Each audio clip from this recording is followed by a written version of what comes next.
Hello दोस्तों, नमस्कार। Success Uttarakhand के इस एजुकेशन प्लेटफॉर्म पर आपका एक बार पुनः स्वागत।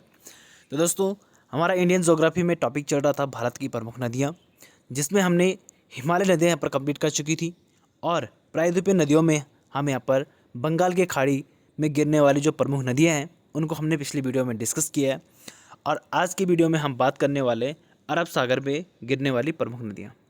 दोस्तों, इससे पहले हम थोड़ा रिवाइज़ कर लेते हैं कि हमने पिछली वीडियो में क्या क्या पढ़ा था, और डिटेल वीडियो आप हमारे डिस्क्रिप्शन बॉक्स में आपको लिंक मिल जाएगा, वहाँ पर जाकर आप डिटेल वीडियो देख सकते हो। हम यहाँ पर सिर्फ अभी रिवाइज़ करेंगे, एक्सप्लेन मैंने कल आपको कर चुका है। दोस्तों,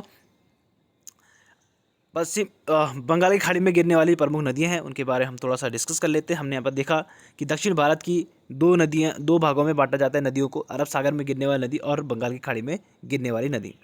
इससे पहले हमने प्रायद्वीप और खाड़ी के बारे में डिस्कस किया था कि प्रायद्वीप क्या होता है। प्रायद्वीप आपके क्या होते हैं, जो आपका तीन ओर से समुद्र से घिरा हुआ होता है, और खाड़ी इसका अपोजिट होता है, जो तीन ओर से स्थल भाग से घिरा हुआ होता है। तो आपको दोनों में कंफ्यूज नहीं होना है। प्रायद्वीप क्या होता है, जो तीन ओर से समुद्र से घिरा होता है, और खाड़ी क्या होती है, जो तीन ओर से स्थल भूमि से घिरी हुई होती है। इसमें हमने जो प्रायद्वीपीय नदी है उनमें हमने दो भागों में पढ़ा कि एक तो है जो अरब सागर में गिरती है और एक है जो बंगाली खाड़ी में गिरती है। इसमें हमने देखा था कि अरब सागर में गिरने वाली नदी है साबरमती, माही, नर्मदा, ताप्ती, मांडवी, जुआरी, शरावती, गंगावेली, पेरियार और भरतपूजा। और बंगाल की खाड़ी में गिरने वाली नदी है दामोदर, स्वर्णरेखा, वैतरणी, ब्राह्मणी, महानदी, गोदावरी, कृष्णा, कावेरी, पैनार, वैगई और ताम्रपाणी। तो कल की वीडियो में हमने यहाँ पर देखा कि बंगाल की खाड़ी में जो गिरने वाली प्रमुख नदियाँ हैं उनमें से जो इम्पोर्टेंट थे उनके बारे में थोड़ा सा डिस्कस किया, और जो थोड़ा कम पूछी जाते हैं उनके बारे में हमने सिर्फ हल्के हल्के डिटेल्स देखे। देखो दोस्तों, हम यहाँ पर पढ़ेंगे वही जो एग्ज़ाम के लिए इंपॉर्टेंट होगा, क्योंकि हमें सिलेक्शन लेना है, पीएचडी नहीं करनी है। ठीक है दोस्तों, तो बंगाली खाड़ी में गिरने वाली प्रमुख नदी थी जिसमें हमने दामोदर नदी की बात की। दामोदर नदी का उद्गम होता है आपका छोटे नागपुर के पठार से। इसका बहाव क्षेत्र आपसे पूछा सकता है कि झारखंड और पश्चिम बंगाल दो राज्यों में इसका बहाव क्षेत्र है। ये आपका जो है बंगाल का शोक से कहा जाता है दामोदर नदी को, और पश्चिम बंगाल में ये क्या है, झारखंड से निकलकर आपके हुगली नदी में जाकर मिल जाती है। फिर हमने देखा कि स्वर्णरेखा नदी का उद्गम आपका रांची के पठार झारखंड से होता है, और ये तीन राज्यों में अपना बहाव क्षेत्र बनाता है, झारखंड, उड़ीसा और पश्चिम बंगाल। फिर हमने देखा वैतरणी नदी का उद्गम होता है क्योंझर पठार उड़ीसा में, और इसका बहाव क्षेत्र उड़ीसा में ही होता है और बंगाली खाड़ी में जाकर गिर जाती है। फिर हमने देखा कि बंगाली खाड़ी में जो ब्राह्मणी नदी है वो आपकी कहाँ से, ब्राह्मणी नदी जो है राउरकेला से आपकी जो है उसका उद्गम होता है, और राउरकेला से पहले ही दो नदी से मिलकर बनती है, शंख नदी और कोयल नदी। तो शंख नदी और कोयल नदी का जो संगम है वहाँ पर से ये ब्राह्मणी नदी का उद्गम होता है। इसकी विशेषता हमने देखा कि ये आने वाली दो नदियाँ जो है शंख और कोयल उड़ीसा के राउरकेला में मिल जाती है, और वहीं से ये ब्राह्मणी नदी के नाम से आगे बहती है। आखिर में जाकर एक काम मिल जाती है, वैतरणी नदी के पास बंगाली खाड़ी में गिर जाती है। फिर हमने देखा कि महानदी आपका जो है सिहावा पहाड़ी से निकलती है, और छत्तीसगढ़ में आपका सिहावा पहाड़ी है। सिहावा पहाड़ी छत्तीसगढ़ से इसका उद्गम होता है। बहाव क्षेत्र इसका देखा जाए तो छत्तीसगढ़, उड़ीसा और बंगाल खाड़ी में गिर जाती है। उड़ीसा के कटक शहर में यह नदी डेल्टा बनाती है, और तेल और जोंक नदी कौन सी है, ये दोस्तों ध्यान रखना है आपको, तेल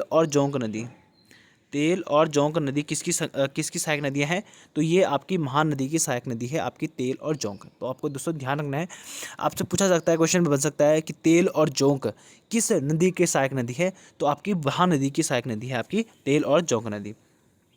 फिर हमने मोस्ट इंपॉर्टेंट गोदावरी नदी देखी। तो गोदावरी नदी का उद्गम जो है आपका वहाँ से होता है, त्र्यंबकेश्वर, नासिक, महाराष्ट्र से होता है। तो महाराष्ट्र से छत्तीसगढ़ होते हुए फिर तेलंगाना और आंध्र प्रदेश। ठीक है, दक्षिण भारत में सबसे ज़्यादा राज्यों में इसका बहाव क्षेत्र है, महाराष्ट्र, छत्तीसगढ़, तेलंगाना और आंध्र प्रदेश, चार राज्यों में इसका क्या है, बहाव क्षेत्र है, और जाकर ये आंध्र प्रदेश के बाद बंगाली खाड़ी में गिर जाती है। इसकी बात हमने करी तो ये 1465 किलोमीटर इसकी लंबाई है, और दक्षिण भारत की सबसे लंबी नदी भी आपकी कौन सी मानी जाती है, गोदावरी मानी जाती है। और भारत की दूसरी सबसे लंबी नदी आपकी गोदावरी है, क्योंकि प्रथम नदी कौन सी है, गंगा नदी 2525 किलोमीटर, और दूसरी सबसे लंबी नदी है भारत की गोदावरी, जो कि 1465 किलोमीटर है इसकी लंबाई है, और भारत की दूसरी लंबी नदी है। और दक्षिण भारत की अगर बात की जाए तो दक्षिण भारत की सबसे लंबी नदी कौन सी है, आपकी गोदावरी नदी। गोदावरी नदी को आपका वृद्ध गंगा, बूढ़ी गंगा और दक्षिणी गंगा भी कहते हैं, और नासिक गोदावरी के तट पर ये है। तो ये हमने देखा था, इसमें हमने इसकी जो सहायक नदी है वो हमने देखा था कि त्र्यंबकेश्वर से ये निकल रही है। इसमें पूर्णा, पेनगंगा, पूर्णा, प्रणहिता और इंद्रावती और साबरी किसकी सहायक नदी है, आपकी गोदावरी की सहायक नदी है। और मंजीरा आपकी जो है दाएं तट से आपका गोदावरी से गोदावरी में मिल जाती है। और जो प्राणहिता है इसकी तीन सहायक नदी है, पेनगंगा, वर्धा और वेनगंगा। ठीक है, तो पेनगंगा के साथ वर्धा और वेनगंगा आपके मिल रही है और इसके बाद ये प्राणहिता नाम से आगे बहती है। फिर हमने यहाँ पर देखा था कृष्णा नदी। कृष्णा नदी का जो संगम उद्गम है वो कहाँ से होता है? महाबलेश्वर, पश्चिम घाट, महाराष्ट्र से हो रहा है। और ये भी आपका चार राज्यों में अपनी सीमा बनाती है, महाराष्ट्र, कर्नाटक, तेलंगाना, आंध्र प्रदेश। और ये बंगाल खाड़ी में जाके गिर जाती है। ये प्रायद्वीपीय भारत की सबसे लंबी नदी है। देखो, प्रायद्वीपीय भारत की सबसे लंबी नदी कौन सी थी? गोदावरी। और दूसरी सबसे लंबी नदी कौन सी हो गई प्रायद्वीप की? आपका कृष्णा नदी। कौन सी हो गई? कृष्णा नदी। और एक आध नदी आती है इसकी सहायक नदी, कोयना नदी। कौन सी? कृष्णा नदी की एक सहायक नदी है कोयना नदी, जो कि जिसे महाराष्ट्र का जीवन धारा कहा जाता है। महाराष्ट्र की जीवन धारा कहा जाता है कोयना नदी को, तो ये भी आपको दोस्तों ध्यान रखना है। और कोयना नदी किसकी सहायक नदी है? ये आप कृष्णा नदी की सहायक नदी, ये हमने पिछली वीडियो में देख लिया। इसका डिटेल हमने पिछली वीडियो में देख लिया दोस्तों, आप वहाँ पर जाकर देख सकते हो। हैदराबाद मूसी नदी के तट पर है। आंध्र प्रदेश में विजयवाड़ा के पास डेल्टा बनाती है। ठीक है, तो आंध्र प्रदेश में ये क्या बनती है? एक विजयवाड़ा के पास क्या बनाती है? डेल्टा बनाती है। तो आपके एक कृष्णा नदी भी है जो कि आपका डेल्टा बनाती है। इसकी सहायक नदी आप दोस्तों आपको ध्यान देना है। महाबलेश्वर से इसका उद्गम हुआ। कोयना, घाटप्रभा, मालप्रभा, तुंगभद्रा, मूसी और भीमा, ये आपकी क्या है? महानदी कृष्णा नदी की सहायक नदी है। आपको ध्यान रखना है, बाएं तट से मिलती है सिर्फ दो नदी, भीमा और मूसी। बाकी दाएं तट से मिलती है आपकी कोयना, घाटप्रभा, मालप्रभा और तुंगभद्रा। तुंगभद्रा भी आपकी क्या है? दो नदियों से मिलकर बनी है, तुंग और भद्रा नदी से। ठीक है, तो ये आपको दोस्तों ध्यान रखना है। कृष्णा नदी की बात हमने यहाँ पर कर लिया है, कृष्णा नदी। फिर हमने देखा कि पेन्नार नदी आपके कर्नाटक के कोलार से इसका उद्गम होता है। कर्नाटक, आंध्र प्रदेश और बंगाल खाड़ी में जाकर गिर जाती हैं। फिर हमने देखे कावेरी नदी ब्रह्मगिरी पहाड़ी से निकलती है। ये भी आपके कर्नाटक और तमिलनाडु से होते हुए बंगाल खाड़ी में जाके गिर जाती है। इसे दक्षिण भारत की एकमात्र सदाबहार नदी है। कौन सी? दक्षिण भारत की एकमात्र जो नदी है जो कि सदाबहार है और वर्ष भर इसमें पानी रहता है। दक्षिण भारत की गंगा भी इसे कहते हैं। क्या कहते हैं इसे? दक्षिण भारत की गंगा भी कहा जाता है। देखो, दक्षिणी गंगा मैंने आपको बताया था गोदावरी को कहा जाता है, और दक्षिण भारत की गंगा आपको कृष्णा नदी को, कावेरी नदी को कहा जाता है। दक्षिण भारत की गंगा वैगई तमिलनाडु पाकी खाड़ी में। मदुराई शहर वैगई नदी के तट पर है। मदुराई शहर जो है वैगई नदी के तट पर है। ताम्रपर्णी जो है तमिलनाडु मन्नार की खाड़ी में है। कहाँ है? मन्नार की खाड़ी में आपका गिर जाती है आपकी ताम्रपर्णी। तो ताम्रपर्णी नदी जो आपकी है मन्नार की खाड़ी में गिरती है, और वैगई नदी जो है आपकी पाकी खाड़ी में गिरती है। तो यहाँ पर आपका क्या है?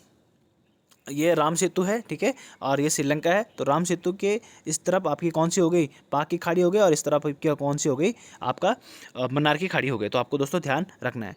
तो आज का हमारा इंपॉर्टेंट टॉपिक है अरब सागर में गिरने वाली प्रमुख नदियाँ। तो दोस्तों अगर हमारे चैनल में नए हैं तो हमारे चैनल को सब्सक्राइब कीजिए, लाइक कीजिए और शेयर कीजिए अपने सभी दोस्तों के साथ। तो दोस्तों स्टार्ट करते हैं अपनी वीडियो को। तो आज हमारा पहला रहेगा लूनी नदी। कौन सी नदी है? देखो, आपने पढ़ा था ना अरब सागर में गिरने वाली नदी कौन कौन सी है? लूनी, साबरमती, माही, नर्मदा, ताप्ती, मांडवी, जुआरी, श्रावती, गंगावेली, पेरियार और भारतपूजा। तो ये इंपॉर्टेंट नदियाँ जो है आपके जो है अरब सागर में जाकर गिरती हैं। और जो आपका कच्छ की खाड़ी है वो भी आप पे कहाँ है? अरब सागर में ही पड़ती है। ठीक है, तो ये अरब सागर का ही एक हिस्सा है। उद्गम लूनी नदी का उद्गम होता है अरावली पहाड़ी, अजमेर, राजस्थान से। कहाँ से होता है? राजस्थान से इसका उद्गम होता है, और राजस्थान और गुजरात में जाकर ये कच्छ के रण में विलीन हो जाती है। तो जो कच्छ का रण है वहाँ पर ये क्या हो जाती है? विलीन हो जाती है। तो राजस्थान और गुजरात होके हुए गुजरात में ये विलीन हो जाती है। तो अरावली की पहाड़ी से ये निकलती है लूनी नदी, और अजमेर राजस्थान में आपको पड़ता है। ठीक है, अरावली पहाड़ी। इसका बहाव क्षेत्र जो है राजस्थान, गुजरात और कच्छ के रण में। उसके बाद यह नदी गुजरात के कच्छ के रण में विलुप्त हो जाती है। कहाँ हो जाती है? कच्छ के रण में विलुप्त हो जाती है गुजरात में। राजस्थान से निकलती है, गुजरात में विलुप्त हो जाती है। इसे मरुस्थलीय क्षेत्र में बहने के कारण इसे मरुस्थलीय नदी भी कहते हैं। क्या कहते हैं इसे? मरुस्थलीय नदी भी कहते हैं। तो ये मरुस्थल में आपकी उद्गम होता है और मरुस्थल में ये खत्म हो जाती है। तो मरुस्थलीय क्षेत्र में बहने के कारण इसे क्या कहते हैं? मरुस्थलीय नदी भी कहते हैं। नेक्स्ट है हमारा साबरमती नदी। कौन सी है? साबरमती नदी। तो साबरमती नदी का उद्गम कहाँ पर हुआ है आपका? साबरमती नदी का उद्गम होता है आपका उदयपुर जिले की अरावली पर्वत श्रृंखला राजस्थान से। तो जो साबरमती नदी है उसका उद्गम भी कहाँ से हो रहा है? राजस्थान से हो रहा है। बहाव क्षेत्र की बात करें तो राजस्थान, गुजरात और खंबात की खाड़ी में जाकर गिर जाती है। कहाँ गिर जाती है? खंबात खाड़ी। तो ये वाली जो एरिया है दोस्तों आपका, ये आपके खंबात की खाड़ी। कौन सा है? खंबात खाड़ी। तो ये आपका क्या हो रहा है? राजस्थान से इसका उद्गम हो रहा है, गुजरात में होते बहते हुए ये खंबाती खाड़ी में जाकर गिर जाती है। तो यहाँ पर आप देख पा रहे होंगे साबरमती नदी आपकी कहाँ से आ रही है? ये साबरमती नदी आ रही है आपके अरावली पर्वत से। यहाँ पर अरावली पर्वत है। यहाँ से आपकी आ रही है साबरमती नदी और खंबाती खाड़ी में जाकर गिर जा रही हैं। इसकी विशेषता की बात करें तो अहमदाबाद और गांधीनगर साबरमती नदी के तट पर है। तो अहमदाबाद और गांधीनगर जो प्रमुख शहर हैं, ये आपकी कौन सी नदी के तट पर है? साबरमती नदी के तट पर है। तो ये दोस्तों आपको ध्यान रखना है कि अहमदाबाद और गांधीनगर किस नदी के तट पर है? साबरमती नदी के तट पर है।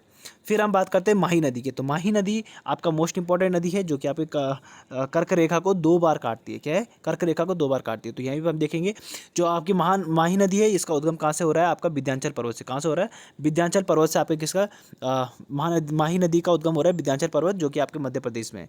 तो विंध्याचल पर्वत श्रेणी से माही नदी का उद्गम होता है। फिर ये मध्य प्रदेश, राजस्थान और गुजरात से होते हुए खंबाती खाड़ी में जाकर गिर जाती है। कहाँ गिर जा रही है? खंबाती खाड़ी में गिर जा रही है। यहाँ पर खंबाती खाड़ी है। ओके, तो खंबाती खाड़ी में गिर जा रही है आपकी कौन से? माही नदी। तो खंबाती खाड़ी में गिरने वाली कौन कौन सी नदी हो गई आपकी? साबरमती और माही। कौन सी हो गई? साबरमती और माही। लुही नदी तो आपका क्या है? कच्छ के रण में खत्म हो जा रही है। तो साबरमती और माही जो आपकी खंबाती खाड़ी में गिरती है। मात्र 2 नदियाँ हैं। माही नदी की विशेषता हमने देख ली है कि कर्क रेखा को क्या है? 2 बार काटती है। फिर हम बात करते हैं नर्मदा नदी। नर्मदा नदी का उद्गम कहाँ से होता है दोस्तों? अमरकंटक पहाड़ी की पश्चिमी ढाल मध्य प्रदेश से। तो अमरकंटक पहाड़ी जो है आपकी, उसकी जो आपका जो नर्मदा नदी है, इसका उद्गम कहाँ से हो रहा है? अमरकंटक जो पहाड़ी है आपका, कहाँ पर पड़ती है अमरकंटक पहाड़ी? आपका मध्य प्रदेश में है। इसके पश्चिमी ढाल से ये उसका उद्गम होता है। बाहु क्षेत्र की बात करें तो मध्य प्रदेश, महाराष्ट्र और गुजरात। तो मध्य प्रदेश से होते हुए आपका महाराष्ट्र, और महाराष्ट्र से होते हुए गुजरात में जाकर ये खंबाती खाड़ी में गिर जाती है। तो एक ये नदी भी है जो कि आपके खंबाती खाड़ी में गिर रही है।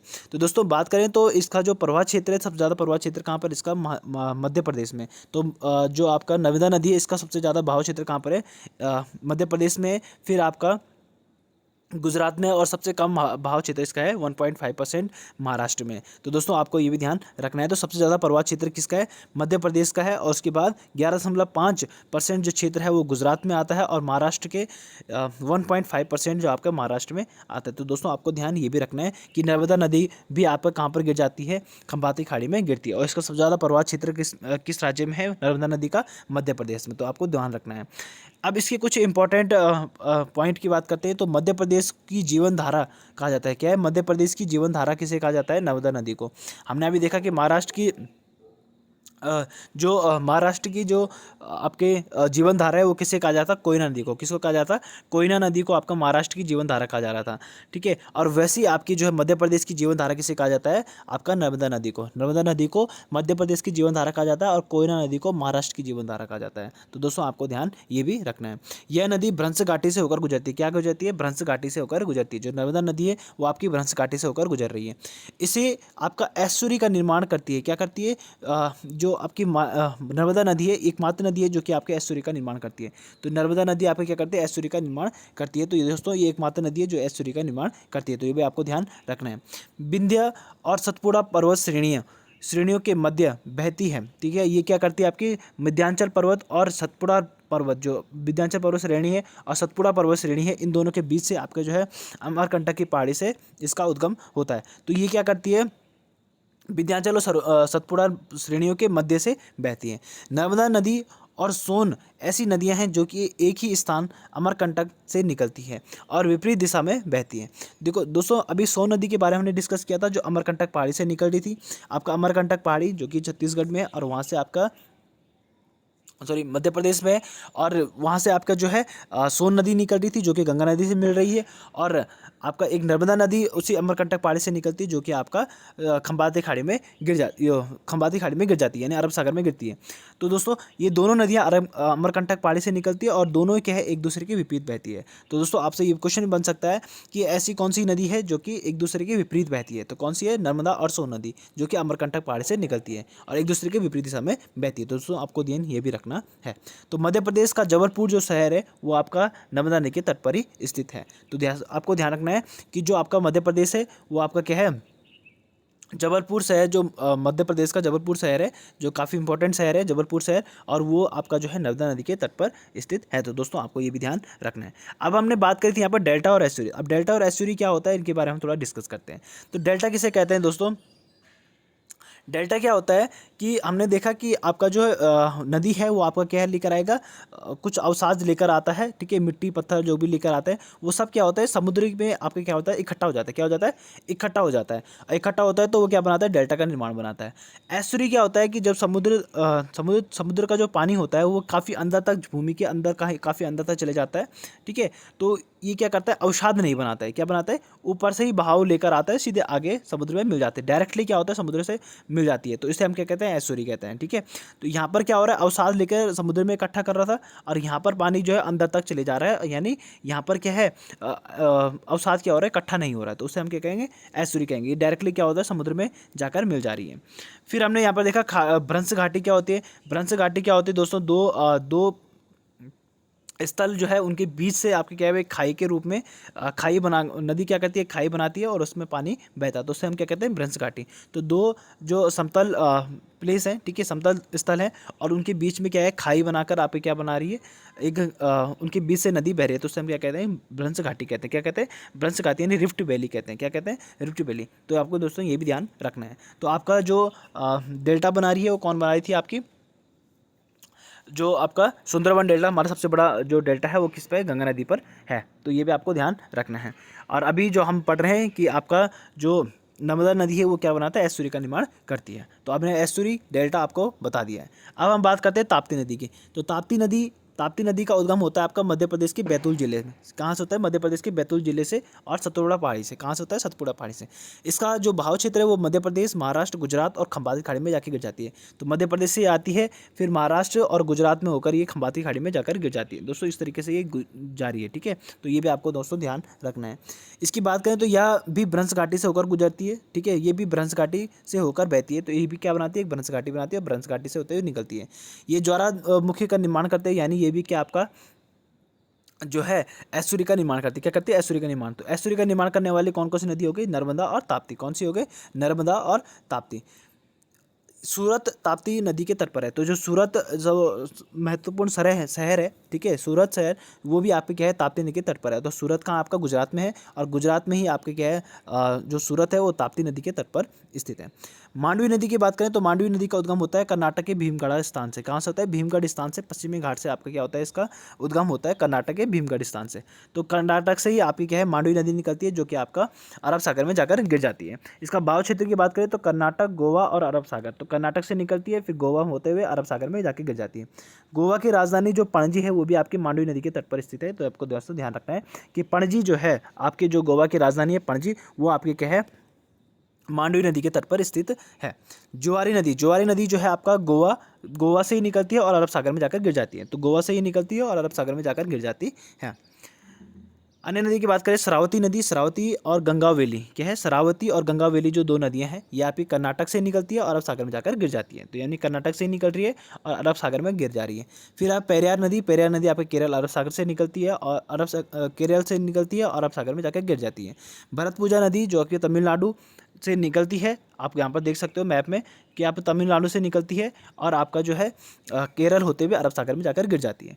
तो ये तो दोस्तों हमारे इंपॉर्टेंट जो प्रमुख नदियाँ हैं जिनके बारे में हमने यहाँ पर डिस्कस किया।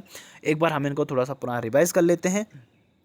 इसमें हमने क्या क्या पढ़ लिया है आपका अरब सागर की नदियों में हमने लूनी नदी पढ़ी जिसका उद्गम कहाँ से हो रहा था अरावली पहाड़ी अजमेर से इसका उद्गम हो रहा था जो कि राजस्थान गच्छ और कच्छ के रण में इसका क्या होता है विलुप्त हो जाती है। ये हमने यहाँ पर देखा, इसे मरुस्थलीय नदी भी कहते हैं। साबरमती नदी के बारे में हमने पढ़ा कि ये अरावली पर्वत श्रृंखला राजस्थान से इसका क्या होता है उद्गम होता है और ये राजस्थान गुजरात होकर खंबाती खाड़ी में जाकर गिर जाती है।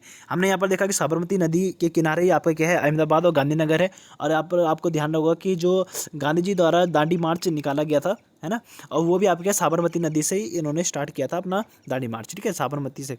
तो साबरमती नदी जो ये साबरमती नदी है इसी के तट पर क्या है आपका अहमदाबाद और गांधीनगर बसा हुआ है। फिर हमने माई नदी देखी। माई नदी जो है विंध्याचल पर्वत श्रेणी मध्य प्रदेश से निकलती है और ये मध्य प्रदेश राजस्थान और गुजरात होकर हुए खंबाती खाड़ी में जाकर गिर जाती है।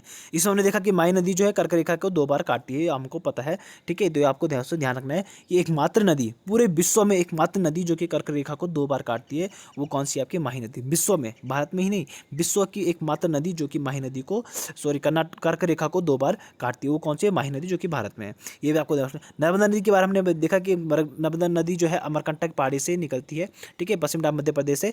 और ये इसी के अपोजिट दो ऐसी नदियाँ हैं जो कि नर्मदा और सोन नदी, जो कि एक दूसरे के अपोजिट डायरेक्शन में बहती है। निकलती किससे? एक ही पहाड़ी से, अमरकंटक पहाड़ी से आपकी सोन नदी निकलती है जो गंगा नदी में मिल जाती है, और इससे नर्मदा नदी निकलती है क्योंकि खंबाती खाड़ी में जाकर गिर जाती है।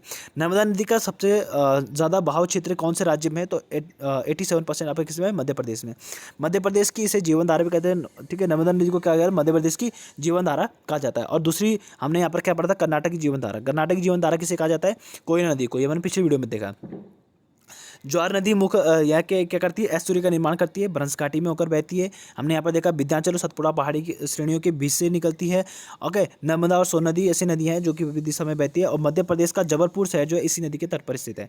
फिर हमने देखा कि डेल्टा क्या होता है, एस्टुरी क्या होता है, और जो भ्रंश घाटी वो क्या होती है, हमने डिस्कस कर लिया। फिर हमने देखा ताप्ती नदी, ये भी आपके मध्य प्रदेश के बैतूल जिले से निकलती है, मध्य प्रदेश, महाराष्ट्र और गुजरात में होकर निकलते हुए आपकी खंबाती खाड़ी में गिर जाती है। यह भी आपकी क्या है? भ्रंश घाटी से होकर बहती है, और ये भी क्या करती है? एस्टुरी का निर्माण करती है। तो एकमात्र नर्मदा नदी और ताप्ती नदी जो कि एस्टुरी का निर्माण करते हैं। तो ये आपको ध्यान रखना है कि दो एकमात्र नदियां हैं जो कि आपका एस्टुरी का निर्माण करती है, नर्मदा और ताप्ती। आपसे पूछा जा सकता है कि निम्न में से कौन सी नदी है जो एस्टुरी का निर्माण करती है? तो कौन सी है? नर्मदा और ताप्ती। फिर हमने देखा कि जो सूरत शहर है वो भी आपके ताप्ती नदी के तट पर स्थित है।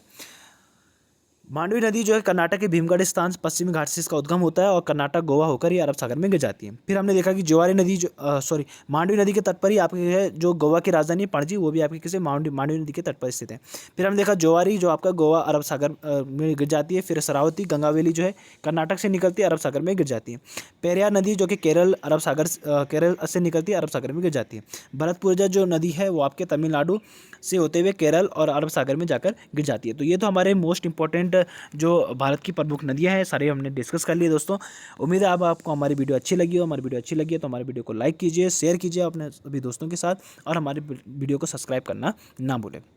मिलेंगे आपको नए टॉपिक के साथ दोस्तों। अगला हमारा टॉपिक यहाँ पर रहेगा भारत की प्रमुख जलप्रपात, जिनको हम यहाँ पर कल से डिस्कस करेंगे। तो मिलेंगे आपको कल दूसरी वीडियो के साथ, तब तक के लिए धन्यवाद।